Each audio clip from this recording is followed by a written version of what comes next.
man. Hello, world. What's up? Welcome to Build. I'm your host, Matt Forte. We are here live at the Build studio in New York City. Hey, before we jump in, a quick thank you to our friends over at Macy's for bringing a little bit of springtime to the Build stage. You see, now through April 7th, their annual flower show is taking place in New York, Chicago, and San Francisco. This year's cosmic-inspired theme is The Journey to Paradisios. It's as fun to go to as it is to say. It is not to be missed. Head to Macy's.com/flower show for more info. All right, do it right now. It's a great way to spend the day. Our next guest's 6-part series, Hostile Planet, explores the most extraordinary, borderline supernatural accounts of animals that have adapted to the cruelest evolutionary curveballs. The show premieres Monday, April 1st, 9/8 Central on National Geographic. It is mind-blowing. It will have you hooked. I guarantee, first 30 seconds, jaw's going to be on the floor. Is that good? Joining me here in just a moment, executive producers Guillermo Navarro is here, Mateo Willis, Tom Hugh-Jones, and series host, the great Bear Grylls, is in the house. How about that, guys? We excited? I'm excited. Are you? Should be excited, I'll tell you right now. We'll bring them out in just a second, but before we do, I believe we have a quick look at the show, so let's go ahead and run that clip.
I told you it's amazing. Ladies and gentlemen, make a ridiculous amount of noise. Join me in welcoming the great Bear Grylls, Guillermo Navarro, Mateo Willis, and Tom Hugh-Jones. Come on, do it up. Let's go. Come on. Man, guys, I was saying it back in the room. I'll say it again out here. Congratulations on a fantastic series and a heck of an accomplishment. It is gorgeous. It is riveting. It is everything that a person like me who loves these shows wants in a show. And even if you're not a person that loves these shows, you get hooked right away. It's an achievement. Congratulations. Well done. How you guys doing? You doing all right? Yeah, doing good. Thank you. Yeah, you feeling good? I imagine any day that you're not in immediate danger or wanting for food or shelter is a pretty good day. You guys are probably doing all right today. So I'm excited to talk to you about the entire process behind how this all came to be and how you guys all came to work together. Guillermo, I want to start with you, actually, as someone who has a remarkable experience in the world of narrative films and making some amazing work there. What brought you into this world? And correct me if I'm wrong, this is your first time in a project or an endeavor of this nature, pardon the pun, where you're doing a documentary film like this. Well, I started my career doing documentaries, actually. And I actually worked for National Geographic at some point. And the part of the success I had doing feature work in drama was that I brought elements of my documentary experience to it, of how to deal with reality, and then from there grow the parallel realities and fantasy, etc. And when this came about, I felt it was the opportunity to complete the circle and then bring to the documentary world some narrative experience of the drama, which was a little bit what my main purpose of this my participation was. So having worked on films like, Pan's Labyrinth and all these amazing things that you've done, were you always in the back of your mind, one day I'm going to go back to that world? Or no, was it something, no, you never thought you'd come back. So was it serendipitous? Was there something that inspired you to come full circle? Like yes. An aha moment, maybe just the state that the world's in and a story that you wanted to tell? Yes, exactly. The opportunity came.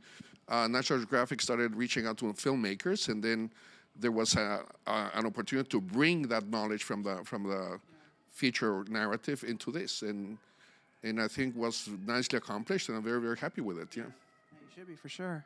How about you guys? You know, I was talking a little bit about Planet Earth 2. Projects like this are usually massive in scale. And I know both of you worked on that series. I don't know, is this your first time? Have you worked more closely together on this one? Did you work closely together on Planet Earth 2 as well? Or is this how is this experience a little bit different for the both of you? No, I'm afraid Tom's had to put up with me for years. Years. Actually. Yeah. Years and years. No, we've worked together on a number of series. Planet Earth 2 was a good one. We did a lot together on that. And then, of course, when we started working on this one, we ended up working a lot closer than we have on other ones because I was a director on this rather than a cameraman. And we really got stuck into it in some ways. I think we probably brought a lot of what we had learned from other series, and then Nat Geo was willing to let us run with it. And, of course, when you sort of realize that you're working with someone like Guillermo and that you can sort of draw upon his talents and experiences and then weave that all in to create this really strong, powerful narrative that runs through each of these episodes. You know, your ambition is to create something that make people realize the delicacy and power of the natural world. And then, of course, you have to go out and film it. And that's the tough bit. You know, you've got to actually come back with the goods. Yeah. I hope we did it. I want to get into everything leading up to that moment in just a second, the actually going out and filming it. But Bear, you, sir, sitting in the shoes occupied by many greats, like David Attenborough, just to name one that everybody, of course, knows and loves. So coming in as our host and narrator, it was so great to see you there, as I said backstage, not in a life-threatening situation. Certainly, you're on location, you're out there. We get to see you in the beginning of the episodes and a little bit at the end, and then we hear you sort of guiding us throughout. What excited you about this project? What got you pulled in to this project? Well, natural history has been a space I've really wanted to try and, get into, but it's about picking the right project. And I think the scale of what these guys were trying to do with Hostile Planet has been immense. I mean, we've been involved with a lot of productions over the years, but I've never been involved with something as ambitious as this. We film an episode in a couple of days. You've got to remember there's 1,300 days of filming for Hostile Planet, and it's what makes it so special and such a landmark thing. And as a survivor, I have an understanding about what it takes to stay alive in these sort of places, but in the case of Hostile Planet, the heroes of the show are the animals, and it really shows them in a way you've never seen before. These animals are living not on the edge, they are right kind of beyond it. And I think climate change has made that edge even sharper and harder. And we were trying to tell their stories from both the predator point of view, but also sometimes from the prey point of view. And it's an emotional watch, this series, for sure. It's not, I think, I loved all the Blue Planet and Planet Earth stuff, and it was always beautiful and amazing, but this is more than that. This is actually a real kind of storytelling of showing how harsh it is for these animals.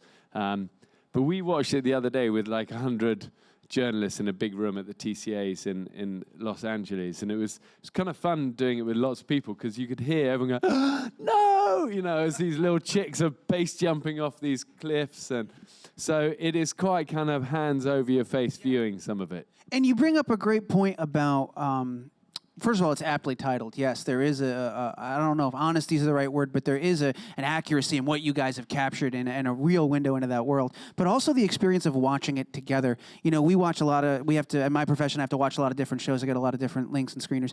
This one in particular, I could not watch with headphones on my laptop. We got the biggest TV we could find in the building. I said, everybody, come on in. I'm going to put on an episode of Hostile Planet. And 3 or 4 of us sat there, and it was exactly that experience. There were gasps. We're like, oh, no, they're not going to. Look what's happening. We couldn't believe it. And it really is an emotional journey.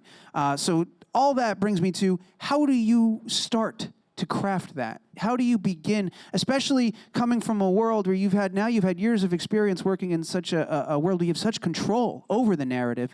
At this point, how do you set yourself up to find those moments? And let's just run down the line of how everybody got ready for that. Well, Tom was really the man that put so much of this together, but I get a real kick out of hearing that sort of thing from you, that you're right, it's hard to watch on a little tablet. It's great putting on the big screen, putting the speakers up, because the score is amazing, and it is really emotional, and I've got 3 kids, and we do, again, a lot of shows, and they kind of watch them half concentrating, but Hostile Planet, they were all like, wow, and that's cool. But Tom, you were really the man that led Yeah, so much of I've this. worked on a lot of the shows such as the Planet Earth and that kind of thing. And for me, what really attracted me to this was to make a show that was going to speak to an audience who don't normally watch natural history. So we tried to work together and look at all the different things we could do to make this a much more dramatic, cinematic, and emotional roller coaster ride. So I thought, yeah, you know, before we've made shows that do well with the British audience and some people in America, but the chance to showcase the amazing animals and the things they're having to do to survive in the world today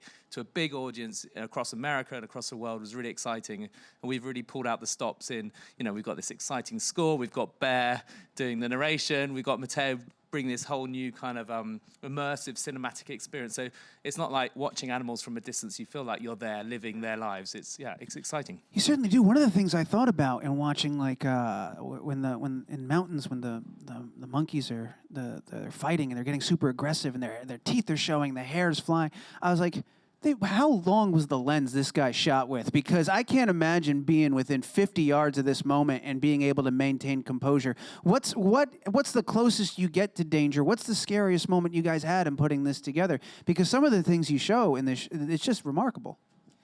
So the funny thing is, when you're talking about those monkeys with those 2-inch canines, they're as close as I am to you.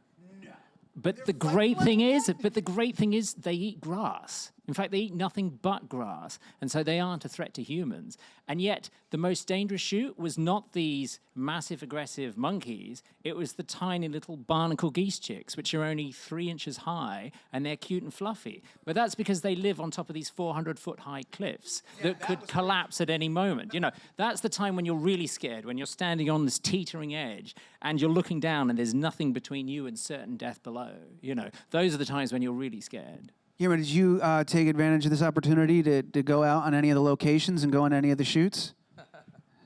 Not much. No. We made him sweat it out in the desert. He experienced the I want to extremes. experience me how cold can the desert be, and I went for that. Yeah. That was it. And Bear, obviously, you're in a lot of these locations because we see you out there in the beginning of episode and at the end. Was it an adjustment once you finished kayaking and you were done with the shoot? They were like, "No, we're not leaving you here. You're coming with us." Like, did that take you a minute to grasp that this is a different kind of project? Was it nice for a change of pace that you didn't have to activate that part of your brain, that you can sort of scratch a different kind of creative itch?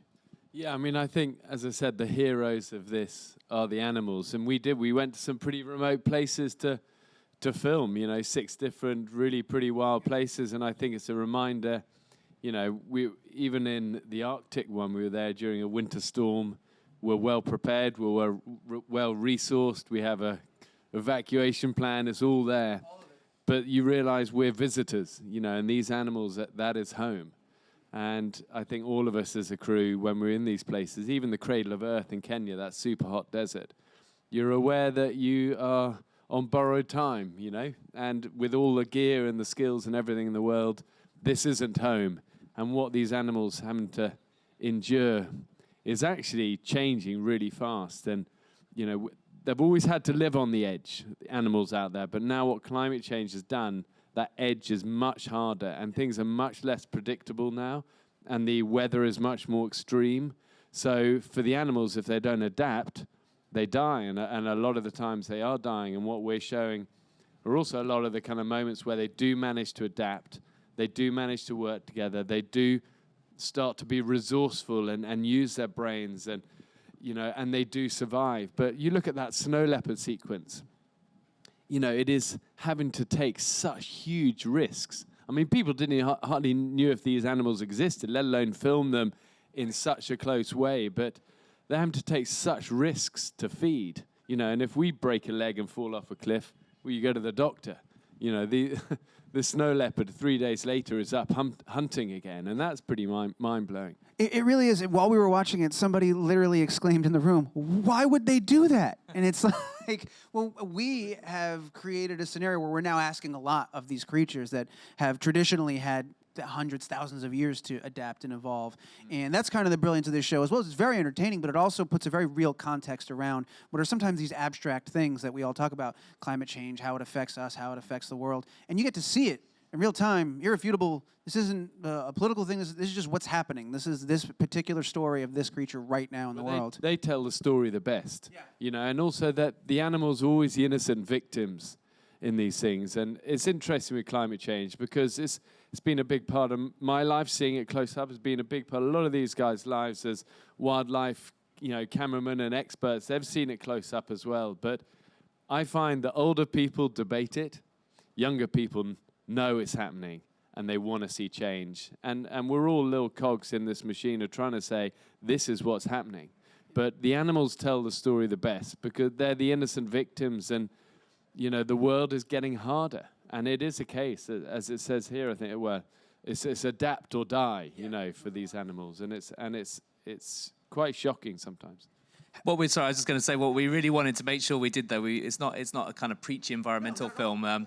We wanted to make a show where, you know, we're casting these animals almost like superheroes, the amazing things they have to do to survive. And I think when you watch it, that's what you're feeling. It's like, you know, forget the Avengers or these celebrities. Like, these guys are the real stars of the world, and what they're doing is real, and it's amazing. I mean, the little birds that you said were really hard to film, just their story alone. I don't want to spoil anything for anybody. It happens very early on within the show, but it's incredibly dramatic. Our jaws were on the floor. We couldn't believe just the way in that you captured it.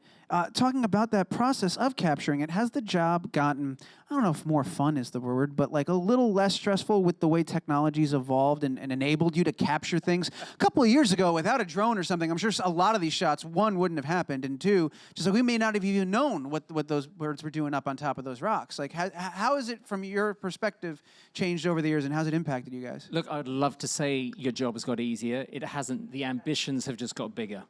And so once upon a time, you used to go out and film an animal, and you'd take 10 cases with you. You'd rock up the airport. Yeah. Now we go out and film animals, and we take 40 cases with you. And there's still only 2 people going out to do that, you know. And there are just so many more different things that you can do to tell that visual story. But that's one of the best things about it, is that you can tell the story now more from the perspective of the animals than you have ever been able to do that in the past. And that's the key thing, because one of the things we wanted to do, that we talked about with Guillermo in terms of developing this overall style that worked throughout the film, was to really give the audience the sense of what it felt like to be those animals. You know, what did it feel like to be that chick on the top of those cliffs, or the snow leopard as it tracks through the snow, or a cheetah as it's hunting through the savanna grass? You know, what does it feel like to be on the move, on the hunt, on the lookout for prey? You know, so I hope we've done that to a certain extent. Absolutely. You put us right in the middle of an avalanche. We're right at the forefront as the snow rushes towards the camera. I like that thing, though. The ambition has just got bigger, you know, because we like use this racing drone, which we got this dude from Canada down who's like the world champion racing drone expert. And it's actually just for some of the jungle stuff, but it was amazing because suddenly now he was like chasing me through the jungle and chasing the animals through the jungle. And it's like, you can never, with the best will in the world, natural history can never get that close before and make you feel what it's like at that speed. You know, monkeys charging through the treetops, and so it's pretty fun. It sounds like it. Guillermo, as someone who started his career with these types of films, having now come back to them, years later, what was something that kind of surprised you or blew you away, that I can't believe we could do this, or wow, I had no idea this was an option? Well, I mean, definitely it was the time to do a series like this. Technology had moved forward to a point that we have smaller cameras, we have devices to move the camera that is very efficient, et cetera, et cetera. So we took full advantage of that. We knew we had the right gear to do it. And that's why, as Mateo says, the bar just got higher and higher. I think that in general, what I feel very good about this is how we were able to bring the film language to the story. We brought the traditional films were done with a voiceover that was explaining you and telling you what you were seeing, and the full narrative was that voice. And by bringing the film language and understanding that you have to do a number of shots to be able to connect emotionally with the animal and make them a character. Right, so then we're building scenes really that have a dramatic arc, just like in a feature film, but with no actors, with a real thing. And for that was a very important breakthrough, I think. And that is how it's an experience. You're not watching things from the distance and just observing It's no longer the fish tank. You're there with them. So it's an immersive experience. It is an experience, being with them. There's a particular sequence that I love about Turtle that gets out of the egg in the sand, and then the journey to the ocean is like a Dunkirk sequence. No? Yeah. He survives against all the Air Force possible and all that, everything. So it's like a war scene, that. And we were able to do it because the film language allows you to build emotion. Film language is the language of our time, period. We cannot imagine our lives without images in storytelling like that. So we have to move it forward now that we have ingredients and elements and a lot of things to talk about. Yeah. There's a lot to say, and that's why I wanted to be involved with this. There's a narrative to be talking about, and we have to create awareness and educate and show what we have. And this planet also belongs to the animals. We cannot just have a complete sovereignty over it. Yeah. And they're doing their part. Like Bear was saying, they are the ones that tell the story the best. They're doing their part. We have to do our part. Yeah, that narrative that runs through it is definitely a part of what sets this apart and what makes it so special. I'm curious specifically. Let's focus on the one you talk about, that Dunkirk-esque moment, the turtle going to the beach. Did you come to this project with moments like that already in mind, or did you have to allow the footage to come back and let it reveal itself to you as they were capturing things? No. Well, we had a lot of meetings about how. Things we were talking about situations about change, how the planet has evolved so rapidly that animals cannot adapt in the academic sense of adapting, growing an egg or being able to be underwater, etc., but surviving. And that is happening very, very quickly. So the idea was that in order to do that, we had to create a very profound change in how to tell the story. We could not longer just be hearing a voice that explains you, that kind of didactic process. No, you have to bring this, like Tom was saying, to a much modern audience where the visual language has to take over. And that was the bet, and we went for it. What would generally happen was, we're the kind of experts on what we can go and film and finding those really dramatic stories, and we'd come up with a plan, and then we'd get on the phone or meet up with Guillermo and say, right, this is what we're going to shoot, this is a story we'd want to tell, and then we'd tell Guillermo our plans for the shots, and he'd say, well, if you're filming this for a feature film, you'd never shoot it from this angle. You'd always so why don't you try and switch it up a bit and tell it in a more emotional way? So that it was a real kind of meeting of minds, really, because Guillermo had to learn a lot, I think, about the challenges of filming wildlife, because you can't direct wildlife and you can't direct the weather. And then we had to meet him and think, okay, well, we're just sometimes just thinking about getting that shot of the animal doing it, but not thinking, what angle are you shooting it from? Should it be coming towards you or away from you? Or what should you be getting in the background? So just really interrogating that kind of thing to just make it more filmic and make each shot really work on an emotional level as well as a kind of documentary level. And Bear, as someone who has experience in doing tons of stories and telling things like this, how palpable was it for you when you started seeing things come back and you're like, wow, you can really see these guys, their fingerprints all over it? Like when you first started seeing footage and seeing these narratives and stories unfold, what was that like through your eyes?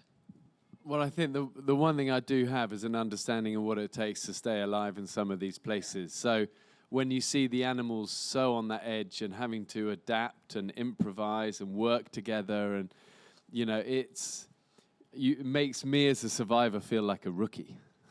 Is the truth. You've now got polar bears who can no longer hunt because of the thin ice, their traditional thing. So now they're hunting whales. Polar bears hunting whales. That's pretty crazy. Or jaguars pulling big crocodiles out of a river.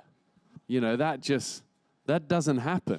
And none of us knew that stuff was happening. It's only the way we can, and as you say, the ambition of it. Now we can get so close and get, so involved. We're seeing this stuff. And also they're having to change the way they hunt. That's the thing. So I look at it with my eyes wide open, jaw on the ground, and go, these guys are the heroes. And if you want to learn how to really survive and thrive in tough environments, check this out.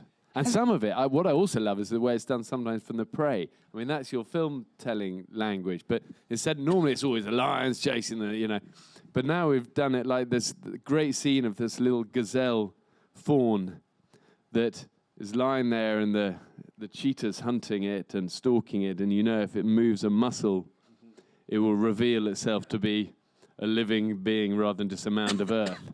And it's like, that's so cool, because now we're seeing it from the prey point of view. You know, you've got to use your stealth and your brain and your... It's pretty cool. Has any of that altered your perspective as a survivalist, or changed like techniques that you have in your head, or outlooks that you had of like, wow, to see them adapt, what does that do to your skill set, and how does that change how you view your skill set? Well, I think as a survivor, you always try and learn from the animals, always, and they are the masters. I mean, if you watch the whole series of Hostile Planet, I would say the things that really stand out in terms of survival skills of the animals. One is being able to adapt to a changing world, being resourceful, how you do things, working together as community. You see animals working together in families and groups. It is like it's mind-blowing. But finally, and I've been saying it for years, and the animals reflect it, but it's ultimately about heart and resilience and that never say die spirit, NGU, never give up. That is ultimately what sets these animals in a league above their own. You guys have captured so much of that, and you tell it in such a amazing and compelling way. So thank you for making this. We got to take some questions from the audience, so I'm going to head in that direction. But before we do that, I just want to remind everybody to check it out, man. When this show premieres Monday, April 1st, 9, 8 Central on National Geographic, find your friend with the largest television and invade their house and watch this on it, and you will be thanking me for it later. I'm telling you right now, it's fantastic. So we got, what was that, Kate? Two questions in the room. First one's coming to us from right over yonder. Go for it. Bear, you were talking about snow leopards sustaining an injury and then going back to hunting. I know you had a pretty serious injury when you were young, and I was wondering what the recovery process from that was like, and if that still affects you. Yeah, I mean, I've got a ton of injuries from past things over the years. I broke my shoulder in Antarctica, broke my back in Africa in that free fall accident, bust my leg up in the Arctic in the snowy, mountains there. I mean, we've had a lot of them, and I think it's a reminder that it's very easy for things to go wrong in the wild, but the repercussions for us as humans, if we're lucky enough to survive it, is that we can get a helicopter and we can get back to a hospital and you get fixed up and, God willing, live to fight another day. But as an animal, you twist that paw falling down that 200-foot cliff as a snow leopard, and you can't hunt for a few weeks, you die. So the risks are so high, and that spirit you see so much through Hostile Planet of just what is at stake here for these animals, not only if they get injured, but also if they can't feed or can't find water. There's that really powerful scene where all those hippos are in that water hole, and it's like the size of probably twice this room, like a tennis court. And there were something like 800 hippos or something in this thing, fighting over this mud to try and just get fluids, and you think, wow, that's hardcore. It's a great question. Thank you, Kate. I got one more coming our way. Right over here. Come on down. Hi, I have a question from our website for Bear. Can you talk about how it was to make the new interactive Netflix series coming out called You vs. Wild? Yeah, I mean, I will tell you briefly about that, but really I'm here, I want to try and really promote the Hostile Planet stuff. But You vs. Wild is cool, comes out April 10th, Netflix. First ever show of its kind, first ever interactive adventure TV show where you, the viewer, gets to decide what I do. Do I cross the river even though there are crocs in it, or do I make a raft? Do I, rappel down this or climb up that? And so I'm a little bit nervous about having viewers make the decisions, but it's going to be cool. It's all done. And yeah, God willing, hopefully people enjoy that. But before that comes Hostile Planet. Yeah. And it's funny because the Netflix stuff is back to being a small crew, light, nimble, fast, and it's the polar opposite of what we've had here. This 1,300 days of filming for Hostile Planet really is what sets this apart from anything I've ever done before. And I say I stand on the shoulders of giants. These are some of the giants that were involved, and you're standing on the shoulders of even the huge number of crew that are out all over the world. Real heroes. Yeah. You know, one thing about Hostile Planet, you know, they say never work with animals. Then you add extreme weather to that, and then you add all the technology. And you know, I don't know who came up with the crazy idea, but the work the teams have gone into to bring this stuff back is incredible. And you know, there's so many things against you that quite often you miss the shot because the weather's too bad or the technology fails. But when it all comes together, it looks amazing. For sure, and nobody's doing it better than you guys, honestly. You look at your resumes speak for themselves, and this show is just another fantastic achievement. Bear, you got to come back for you versus well, because I have about 1,000 questions about how the hell you pulled that one off. So we're going to talk about that later. But right now, yeah, guys, Hostile Planet, it is amazing, and like I said earlier, if these are the kind of shows that you're into, you're going to love it. If you've never watched a show like this before, you're going to love it. You got to check it out. I'll remind you again, National Geographic, I want to say April 1st, Monday, 9/8 Central. Go find that friend with that big TV and watch the show. Everybody make a ridiculous amount of noise. Join me in thanking Bear Grylls, Guillermo Navarro, Mateo Willis, and Tom Hugh-Jones for being here. Come on, do it up. Thank you, guys.